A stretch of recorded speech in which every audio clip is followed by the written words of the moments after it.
Hello दोस्तों, आज का ब्लॉगिंग रहेगा बक्सर किला मैदान का।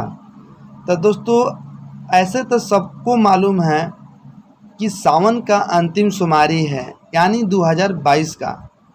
तो दोस्तों, जो किला मैदान में ब्लॉगिंग कर रहे हैं, यहाँ बहुत दूर दूर के कंवरिया लोग आते हैं और आए हैं, अपने गाड़ी को खड़ा करते हैं इसमें और मार्केट में जाते हैं सामान खरीदने के लिए। सामान खरीद के फिर आते हैं, लड़की और लड़का, जेंट्स कोई भी हो, साथ ही साथ गंगा मैया में जाते हैं, डुबकी लगाते हैं, अपने कांवर में जल भर कर यहाँ से निकल पड़ते हैं अपने बाबा के पास। कोई जाते हैं गुप्ता धाम जाते हैं, कोई ब्रह्मपुर जाते हैं, तो कोई अपने गांव का जो शंकर भगवान है वहाँ पर भी जल चढ़ाने के लिए लोग जाते हैं। तो दोस्तों, इसी तरह हमारे वीडियो को प्यार दुलार बनाते रहें, इसी तरह वीडियो हमेशा दिखाते रहेंगे। अगर हमारी वीडियो में कोई त्रुटि होगा तो कमेंट बॉक्स में बताइएगा, अपना वीडियो को सुधार लाइए। हमारे तरफ से सबको